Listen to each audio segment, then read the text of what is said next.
7:45, la Comisión Interamericana de Derechos Humanos de la OEA trató ayer la controvertida reforma al Poder Judicial de México que se inició durante la gestión de Andrés Manuel López Obrador y se coronó a las pocas semanas de la asunción de Claudia Sheinbaum.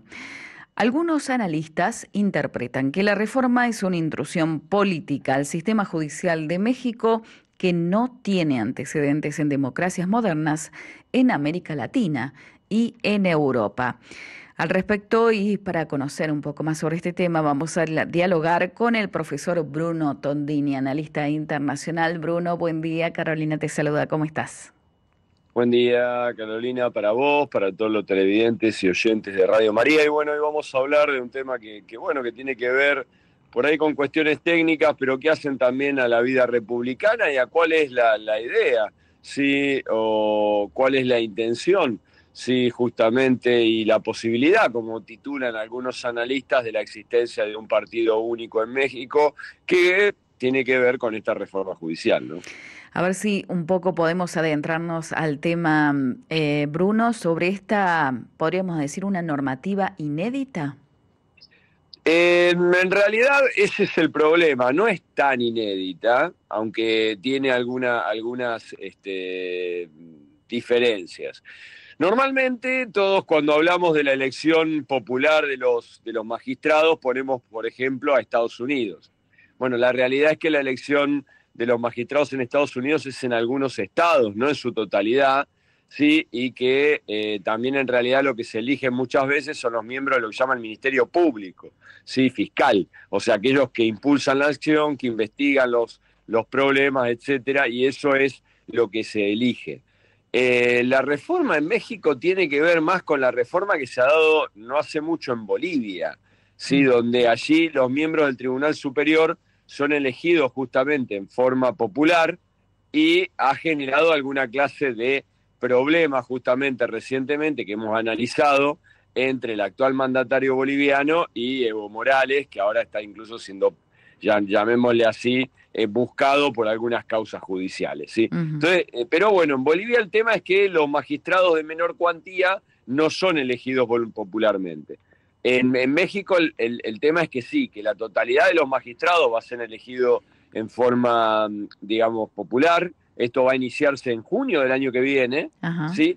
Pero hay un contraste importante. La Corte, el máximo tribunal mexicano, llamémosle así como nuestra Corte Suprema de Justicia, tenía 12 miembros.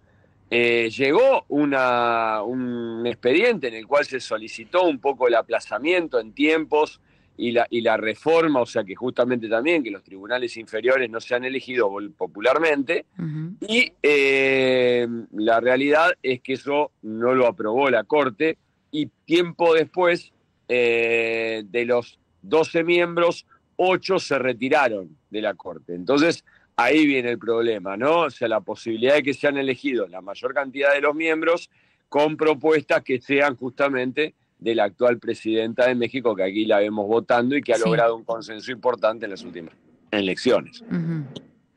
Esto podríamos decir que presenta un panorama distinto a nivel político.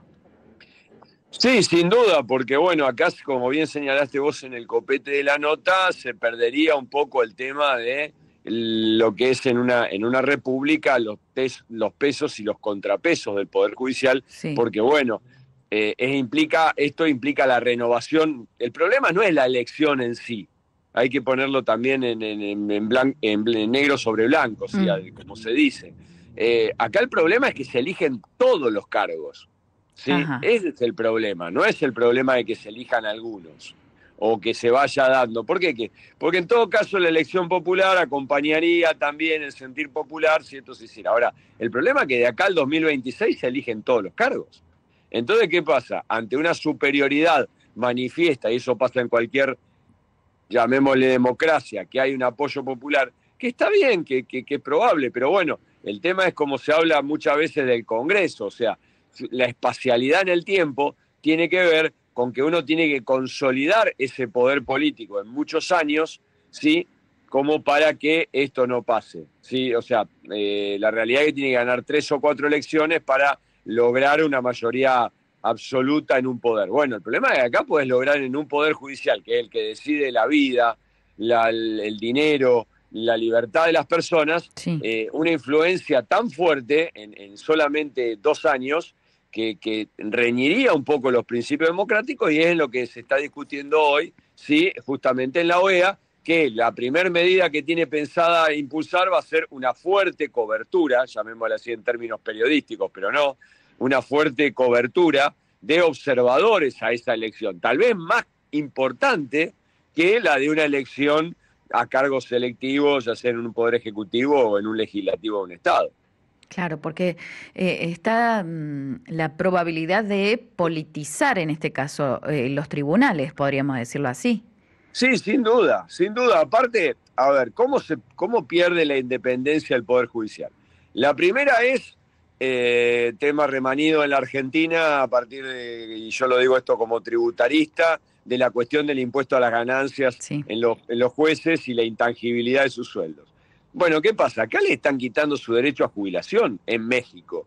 O sea, Ah, otro de los elementos importantes tienen que ver con eso, ¿sí? Además de otras propuestas. Otras cosas no son nuevas en México, como el tema de los jueces anónimos. El problema es que los jueces anónimos se elegirían anónimamente. Entonces, ¿cómo sabemos qué es lo que están eligiendo? Bueno, ¿cómo saben, perdón, la población mexicana a quién eligen?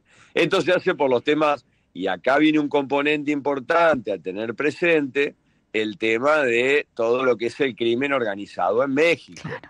Hay que tener presente que en los delitos contra la vida, fundamentalmente los homicidios, las estadísticas de las principales organizaciones de Naciones Unidas, sobre todo, hablan de un 80% de impunidad en todo lo que tiene que ver con la investigación de homicidios en los últimos años. Mm. Entonces es un tema problemático a tener presente, ¿sí? Un poco también eso lo ha hecho Bukele en los últimos tiempos, en torno al tema incluso sigue el estado de emergencia, entonces la posibilidad de detener sin el consentimiento de un juez. Bueno, hay que estar atento a esto. Eso no, obviamente todavía no está en la reforma mexicana, pero hay que tenerlo presente porque, bueno, el tema es que con la coalición gobernante en México, pues es una coalición que se llama Morena, Ujú. como nombre, como sigla, es importante. Y después, obviamente, ya la presidenta está empezando a tratar de eliminar enemigos, afortunadamente políticos, estamos hablando, adversarios políticos. Y bueno, recientemente en las elecciones en la oposición, en el PAN, digamos, su protegida no tuvo suerte, en realidad perdió en un 70-30 con el candidato, con Romero, y bueno, y se espera que por lo menos desde lo político también la cosa cambie. ¿Puede ser que se tienen que elegir más de 1.500 cargos en el Sí, Poder más de Judicial? 1.600 en Mil realidad. seiscientos. 1.600 cargos. O sea, vuelvo a decirlo, acá el problema no es la elección popular, ¿no? Porque por ahí algunos dirían, no, porque uno está en contra de la elección o la participación del pueblo.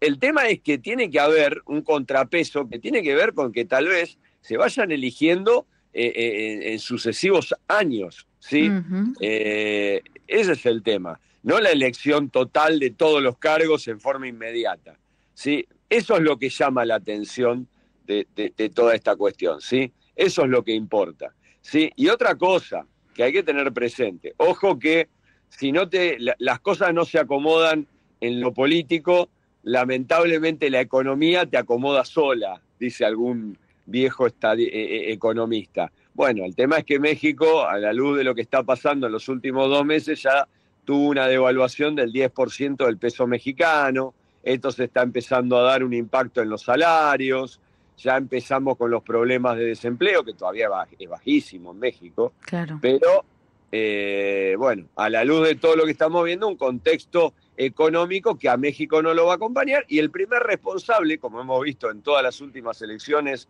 llamémosle así, de los últimos 5 años, han sido dos factores los que el electorado ha tenido presente.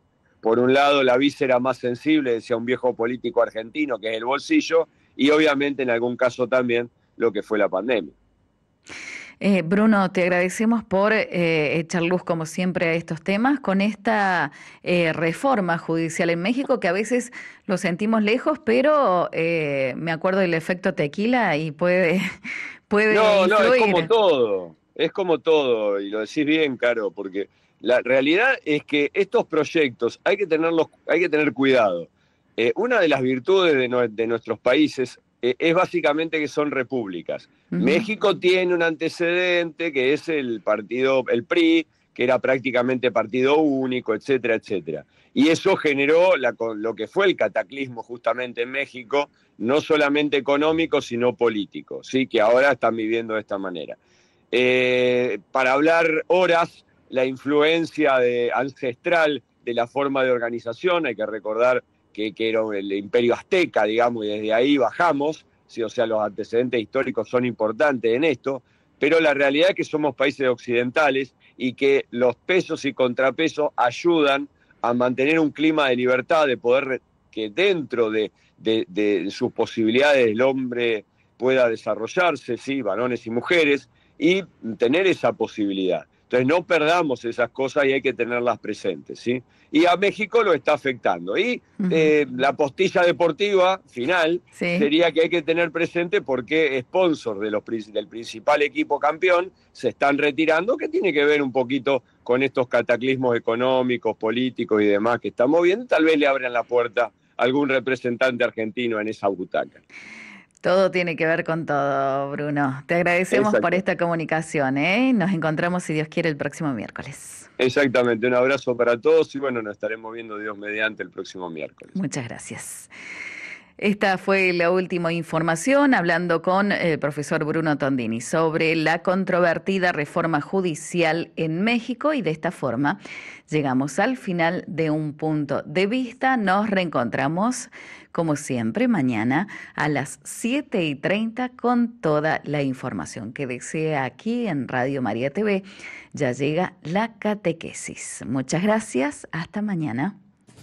Este fue el espacio informativo de Radio María, para comenzar el día con un punto de vista.